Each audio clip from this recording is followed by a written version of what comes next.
Physicians may be high-wage income earners. However, they are not always good with their finances. In the past, we are all in the dark and have no idea what to do with our money. Now, thanks to the internet and also nice physicians like Dr. Tarang Patel, who is the host of Dr. Money Matters podcast, he is now able to help all of us in better managing our finances. I'm super excited to have Dr. Tarang Patel on the program today. He is going to share about his origin story, and maybe he can share some advice on what to do with our finances. Hello, Dr. Patel. Thank you so much for doing this. Oh, thank you. Thank you. My pleasure. Hey, can I ask you how you decided to start Dr. Money Matters podcast? So probably about 5-6 years ago, I found myself listening to a lot of podcasts, and I've always been interested in finances. At the time, there weren't that many physician, there was the White Coat Investors, some other bloggers, but there wasn't really anything in the podcast format, which is what I liked because I listened to it when I was commuting to work. And so I was like, I'm kind of pseudo tech savvy. I'm like, it can't be that hard to figure out how to do a podcast. Sure. And I was like, these are the topics that we kind of talk about amongst, colleagues or friends or partners in the practice. And I was like, we all kind of have the same questions. And I'm like, well, if we have these questions, I assume most people will have similar questions. So, let's do it. And then some people will learn via blogs. There are those out there. Some people learn via books. Some people just Google things. For me, I was like, well, podcasting is a good format. I'd rather talk than write. So that's how it kind of came about. Well, I don't know about you, but I'm an immigrant, so English is my second language. I suck at writing and I suck at speech. I have to work at both of them. Right. Yeah, same here. And we were probably both, in this being physicians, science majors. I don't like typing and editing and things. This was just much easier for me to go in the audio format. Even in medical school, I found that when we recorded the lectures, I learned better that way, and then rewinding and hearing them again as opposed to reading text all the time. So yeah, text is kind of dry, and text, there's a style when it comes to writing. So if you lose context in the text, well, the text is sometimes difficult to present context. When you have voice, it's a little bit easier to catch the intonation and the emphasis in the voice transcription of the voice, actually. And now we have video, and then you can extract the audio from the video, and you get full context. That's true. I'm still working on the video part, but I appreciate you bringing me on. So let's see. Doctors Money Matters. I'm going to show the audience a screenshot of the website. Now, this is not only a podcast, you also have a website, and with a ton of good content. I just started listening to it recently, not realizing, holy crap, there's so much good stuff.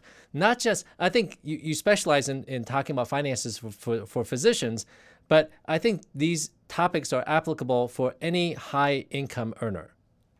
Yes. Yeah, absolutely. I think, especially now in the era of physicians being employees for the most part, this is true of other high income employees as well. Some of the topics are pretty universal.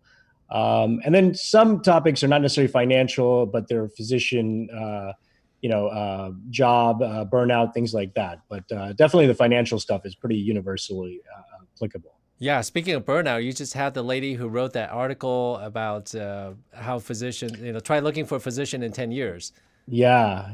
Her article went viral a few weeks ago, and I was fortunate enough to get her on the podcast, Dr. Seibert, before she kind of went on the other media blitz, I think, because by the time I talked to her, she was like, yeah, let's do it. And the next day, I think she was on more traditional media outlets. So, but she was great. I think she wrote and then on the podcast kind of talked about a lot of the things that we feel as physicians. And, her being an English major, I guess she kind of gave it a much more powerful voice. Yes.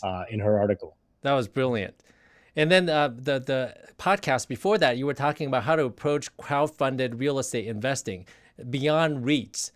Yeah. So syndications and things like that. So a lot of these things, I mean, you find these really insightful topics and also really good, knowledgeable guests, and they explain things in very, very understandable language, so anybody can really figure out what's going on.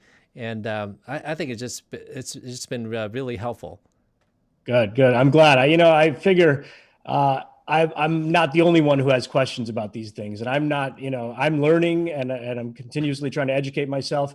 But we're all kind of in that process, right? And most physicians, most healthcare professionals are working so hard. We're trying to do good, smart things with our money, but we're also always at risk for, kind of being fooled. And so, there's unscrupulous people, and then there's just bad decisions in general.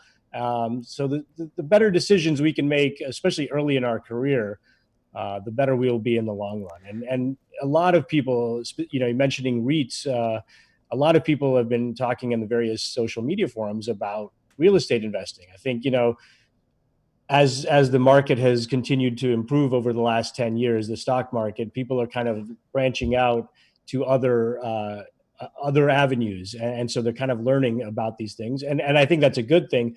But I also think that there's a risk for not necessarily doing the right decision. So I think as much information as we can get out there, it's going to be really good for people to kind of sort those things out, because You you mean can get burned. you mean the stock tip that I hear at the doctor's lounge is not the best thing for me to invest? It's funny. Those things, those are the stereotypical comments. And I had Dr. William Bernstein, who's a physician, neurologist turned investment advisor, and he's written countless books that are referenced by not just physicians, but by investment professionals throughout the country. And that's exactly what he was talking about. His concept of that stock tip that you hear in the physician's lounge is not going to 95% of the time, and maybe 99% of the time, is going to end up bad for you. Yeah. I'm sure now that you are 50 some odd episodes into this Dr. Money Matters podcast, I'm sure you get some direct messages from your listening audience, and they ask you some questions. Would you mind sharing maybe one or two of the most commonly asked questions? Sure, sure. I think the one that is actually the biggest one that we got, and it's probably a little bit different than what some other financial bloggers and podcasters have received, is I did an episode with Dr. Kurt Shoppe. He's a radiologist in Texas, about private equity in medicine. And that was a topic that I don't think was being covered really anywhere else. And we talked about it. And, I'm in Arizona, you're in Arizona, there's been a lot of buyouts of medical practices by Wall Street funded groups, private equity groups, and there really wasn't much information about that. So I get probably 2 emails or 2 direct messages a week about that issue, and what questions they should ask the bankers.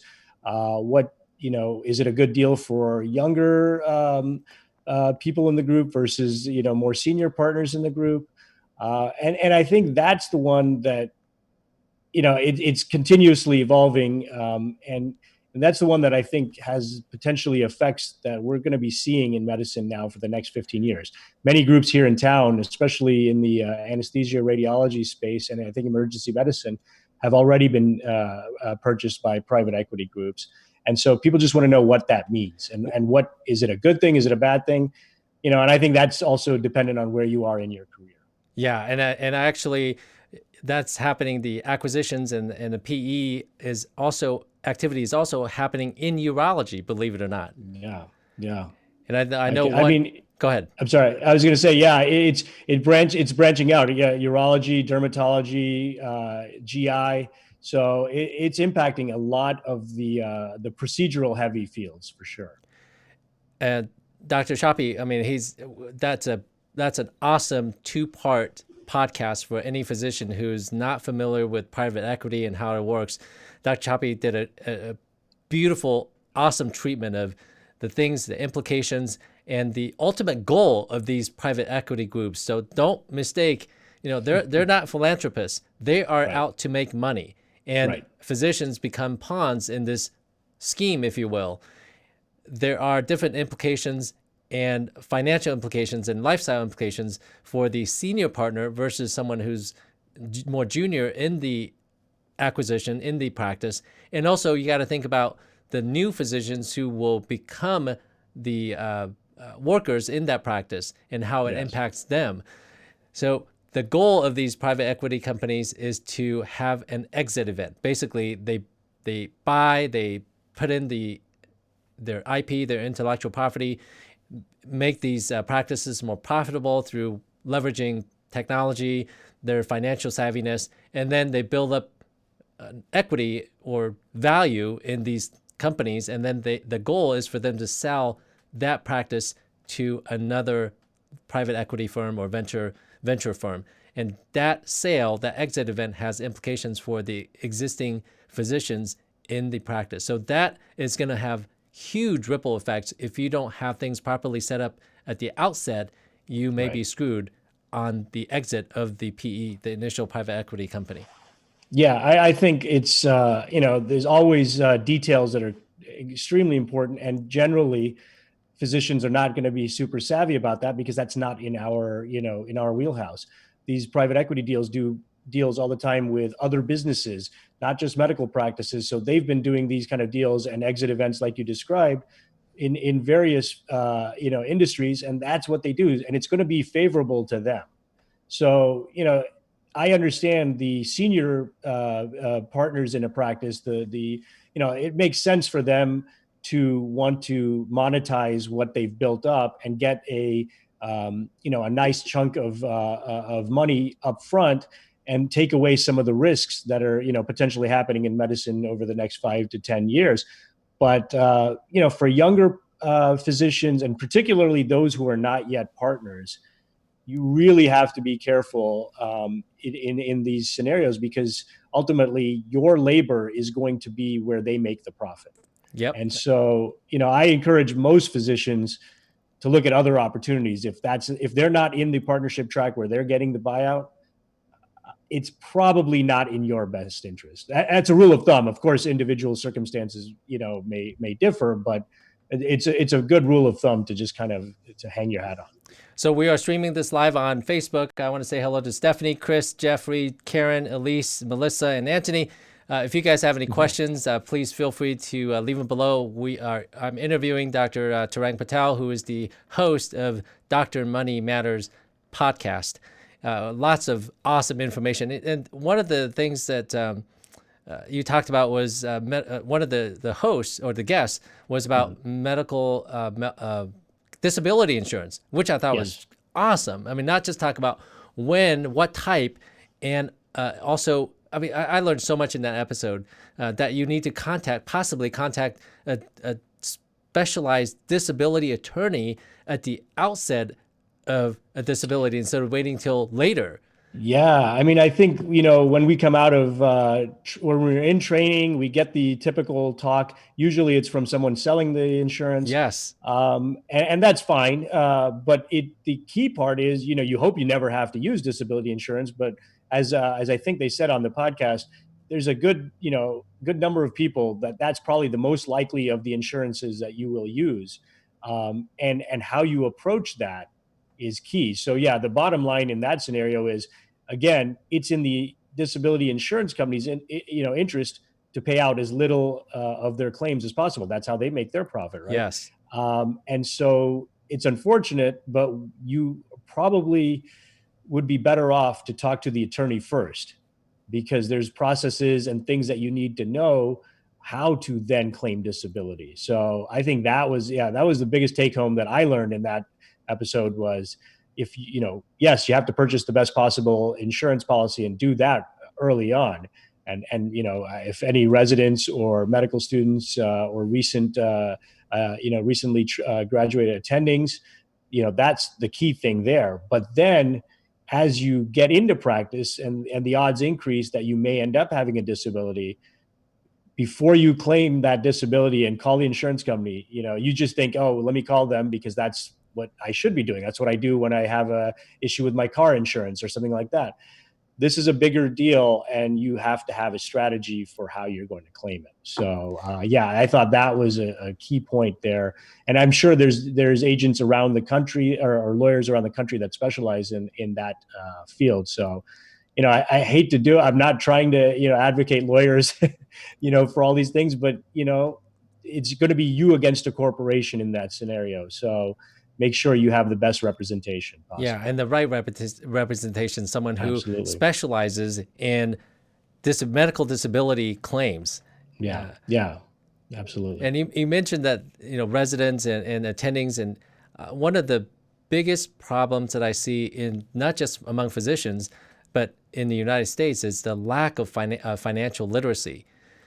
So I still haven't figured out how we can bridge that gap. I am still learning myself, but I feel just in the last few years, I've learned so much just by podcasts, by reading, and Right. through my own personal advisor. That's a huge learning opportunity for me.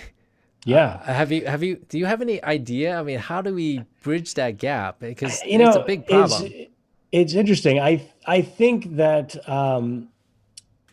it's one of those things that you're never really going to learn, because people ask me this, should we be teaching it in medical school? Should we be teaching it in residency? And I think we should. I mean, one of my guests, Dr. Jason Mizell, teaches a course for the business of medicine as a fourth year program at the University of Arkansas. And I think it's, he's replicating that with people. Other people are starting to do that course at other institutions, which I think is a great thing. As far as personal finance, though, I think that unfortunately, it's one of those things that we never really do it until we want to do it, right? Yeah, It's like just it's like people. smoking. Exactly. So I think we can teach it, but ultimately, or it's the same thing as eating healthy, working out. You gotta just have to get that content repeatedly. But with the good thing, like you're talking about, with the advent of media everywhere now, is when you want it, when you're ready for that information, it's there. So, but I think we should just continue to, keep educating that, because it's always going to be useful. So you're a radiologist working in the Phoenix area. You're an Yes. employed physician. Yes. What are some of the strategies that you are using as an employed physician to become financially independent and have a retirement? Right. Because Right. we can't we can't rely on Social Security. Yeah. Yeah. You're absolutely right. I mean, if it's there, that's a bonus, but I would not use that in any of my calculations.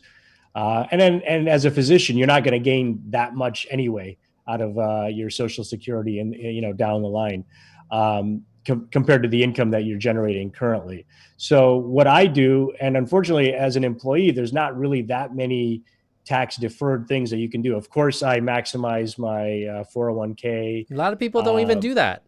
it's true, and It's I free think money. It's free additional money. A it's lot of people don't do free. that. Yeah, yeah.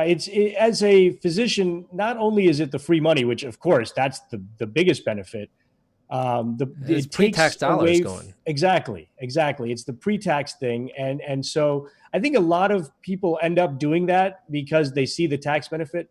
But the even more important, so we do the 401k. You do, if your employer offers a HSA, that's one of the biggest thing, the health savings account, because you get significant benefits out of that. But even those two together, and then of course a lot of people will tell you, the Roth IRA, because you make too much to do a traditional IRA. Backdoor Uh, Roth. right. So you do the Roth and do a backdoor Roth conversion. Um, and so those things are key. But most physicians will think that that's enough. And I would caution them to say it's really not enough, especially in the era where you may want to retire a little bit earlier than the traditional age. Um, you really should be trying to save at minimum 30% of your gross income, or I should say 25 to 30% of your gross income, because your post tax, you should try to have some sort of savings or investment account. It's going to be hard to live the lifestyle that you're used to if you're not saving a significant amount, which is decreasing your lifestyle now and subsequently increasing your lifestyle later. I see too many physicians now who all they do is their retirement accounts from work, and if they're employees, that is not sufficient. I can't agree with you more. I think I keep saying this to just my employees and anyone who will listen is that the eighth wonder of the world is compound interest. It's truly, Right. I mean, if you really understand how this works, it is truly amazing. And the Yeah. earlier, I know I didn't have the benefit of an early start, so now I'm having Right. to put a lot more as I'm older and trying to Right. catch up. But if you start early and just putting a little bit at a time, over time, that compound interest is pretty amazing. It is. I think there was I mean, you mentioned one of those quotes, and I think the other kind of quote that goes along with that is, he who understands compound interest earns it. He who doesn't pays it. And so, That's true. That's right. it's a double-edged sword there, because those who spend through a lot of their money, or are paying high interest in credit card debts, or car payments, things like that, it ends up costing you so much more than it feels like it's costing you now. And on the flip side, like you said, if you were able to do it early, and most physicians unfortunately aren't able to put very much in their 20s. But I remember seeing something, I think while I was in college, that showed, if you worked from like 20 to 30 and you put in, whatever, $2,000 into your IRA, I think that was the amount at the time, for that 10 years, you would have, and then stopped and let it grow for another 35 years. So for, 10 years, you would be putting in a total of $20,000, and then you let it grow for 35 years. You would have more money than someone who started at 30 and put it in till they were 65. I'm not sure exactly numbers, but basically they put it in for 35 years. But because you started 10 years ahead of them, you ended up with a lot, not a lot more, but you put in less and you end up with more. Yeah, So because of the time and the exactly. So compound the interest. time part of compound interest is the part I think is the hardest part to grasp. The example that I like to use is Warren Buffett made more last year, or in the last 2 years, than he made in the 30 years before that. And that's the part of compound interest. He makes billions in the last few years that he didn't make before. And he was always a wealthy guy. But it's, again, even though percentage wise his gain may not have been that much, that's the part about compound interest and letting your money work for you. The hard part is we're talking about human behavior, just like smoking cessation. It's difficult. Right. It's easy. The concepts are simple, but it's not easy. Yes. Yes. Absolutely. When you see on social media, oh my gosh, they just bought a new Porsche, or they just bought a new model, whatever, Model S, or Right. they just put a Right. deposit down on the new SUV.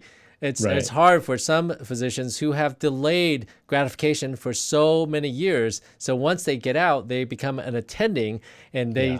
they figure, whoa, look at this income increase now that I have, and I'm going to go buy my McMansion, and I'm going to buy my car and stuff like that. Not realizing, wait, what about all the educational debt that I haven't serviced? Right. Yeah, it's true. And I think we are definitely in a difficult spot, because you're right. We've delayed gratification for so long. You had classmates from college who ended up in other industries, who were making really good money, working fewer hours, and, starting their lives. Meanwhile, you're sitting in the library or on call, and you're not really getting paid very much, if at all. When you're in med student, you're obviously not getting paid. So I can totally understand the temptation to then, kind of go a little bit crazy. The thing about it is that once you go from a resident salary to an attending salary, that's a huge step up, right? It's almost, it's not the college basketball player to the NBA level, of course, but it is probably unlike any other mainstream industry. And so you go from making, $55,000 a year as a resident. I'm not sure what the current PGY, 3-4 pay rates are, to make, 200,000 plus as an attending. That's it's a 4x at, level up in income. So you can still spend.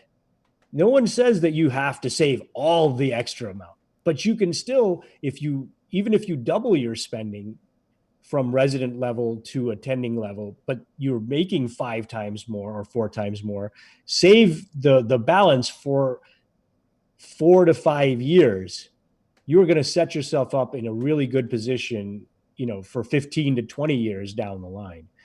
And that's the key thing. And not only that, but it'll keep those habits in check. So if you do that early on, you're then much less likely to go, spend a lot more, even 10 to 15 years down the line, because you've kind of developed these habits. And so if you buy the Porsche right out of residency, the next next Porsche is not going to do it for you down the line. Then you're going to need, maybe a Maserati or, Ferrari or something like that. So keep things in check a little bit. Physicians of our generation do pretty well. We may not do quite the same as physicians 20 years ago, but they also could make a lot of financial mistakes and they were fine. The big thing that I want the listeners to my podcast and whoever is interested in this is know that your margin for error as a physician now is smaller. Your financial margin of error is smaller than it ever has been. And so you can make a mistake. Don't get me wrong. You can recover from these mistakes, but you can't recover from as many mistakes as maybe, the physicians from 20 to 30 years ago did.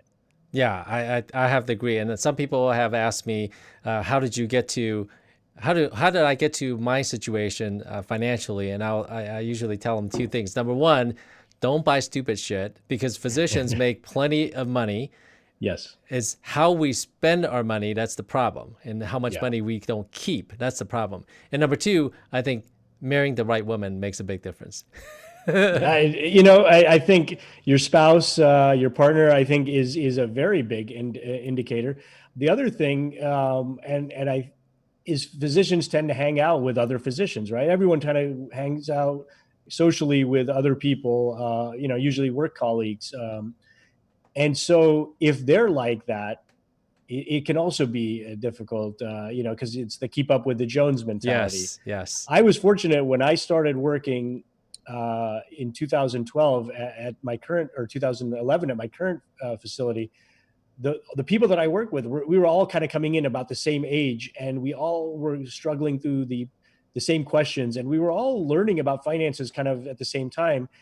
And we all did a pretty good job. There was no like pressure. Oh, my partner's got a really nice car, so I have to get one. Mm-hmm. We were pretty good. So I think I was fortunate in that sense. But I can see around here in Arizona, there is a fair amount of pressure, especially when you're and you're in you see kids at Paradise Valley and stuff, these multi-million-dollar mansions. It's easy to get caught up in that, and you as a physician can get targeted by the real estate agents and the investment advisors. So you got to keep everything in check a little bit, especially for those first few years. I think that's the key thing.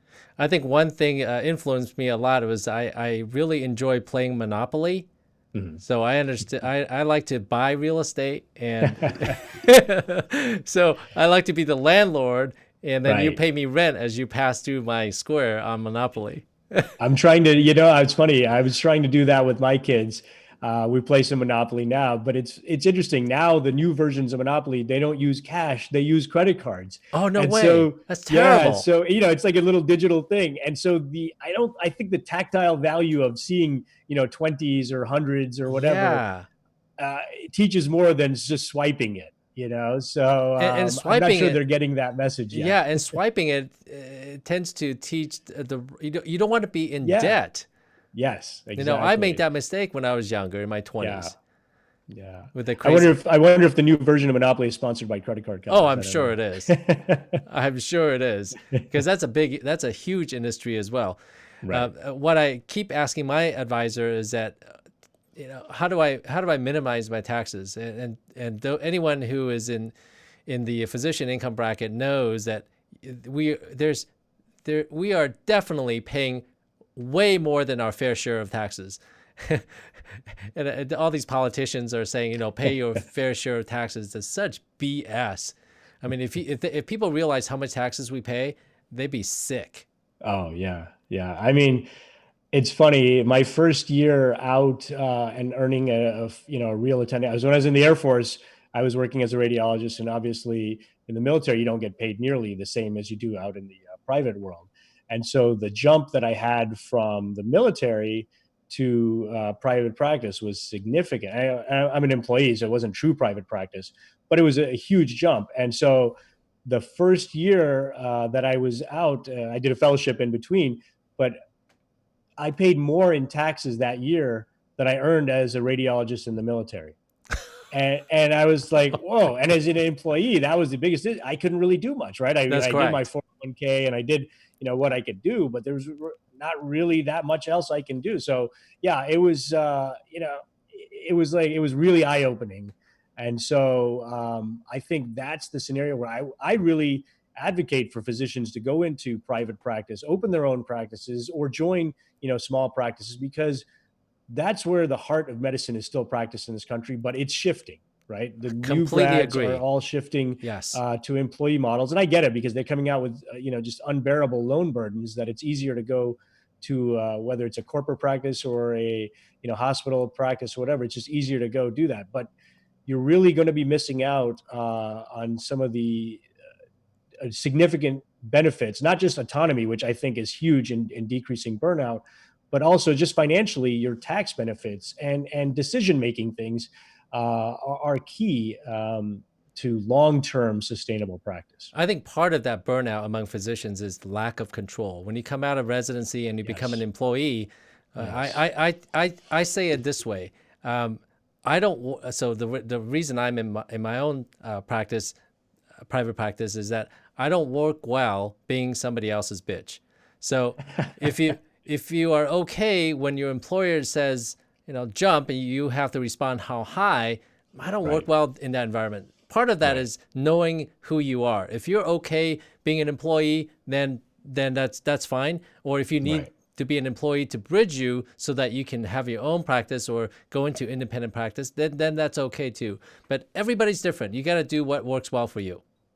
Yeah. I mean, I think, that you got to know yourself 100%. I think that's key. And in, certain fields, it's a little bit different than other fields, but definitely if you can, and you feel like you're, tired of the continuous pressure from external, not, and a lot of it's non-physicians.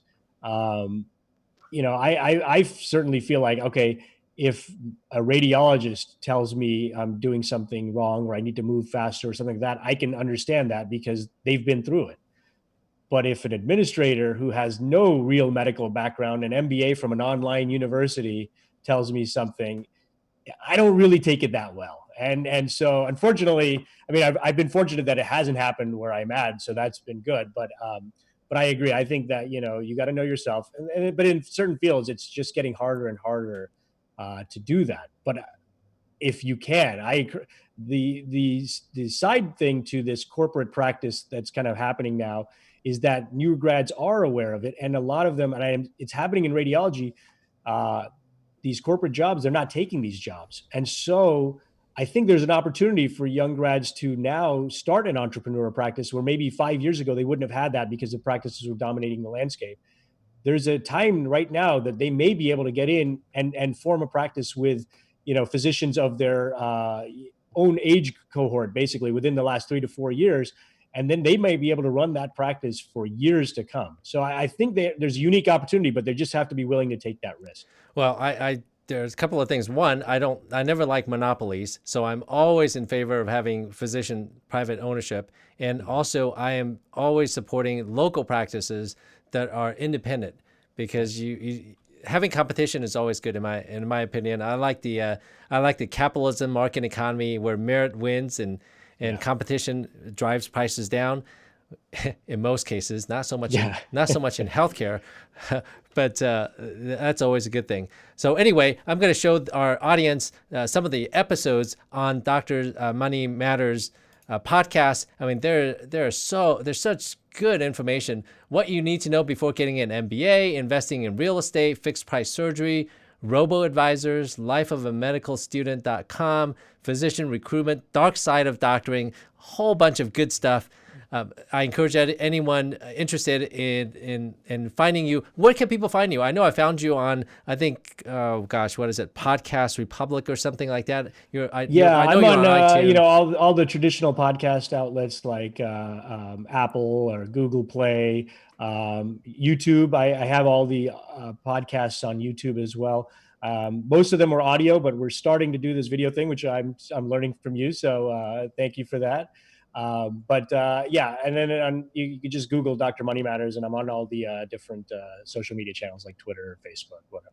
Well, thank you so much for all your hard work. I know how difficult it is to arrange for these quality guests and having to edit the audio and stuff like that to put on a good show. So I really appreciate all the effort that you put into it. Thank you so much. Thank you. Appreciate it. Well, thank you so much for coming on this episode. For those of you who are watching on the replay, if you are interested in Dr. Money Matters or if you have any financial questions, feel free to leave them in the comments below. All of the suggestions and the comments that we made here, you have to perform your own due diligence. Obviously, we are not financial advisors and we cannot make any financial recommendations, but some of the basic financial principles I think are evergreen and are universal. So happy saving and have a good night. Bye-bye.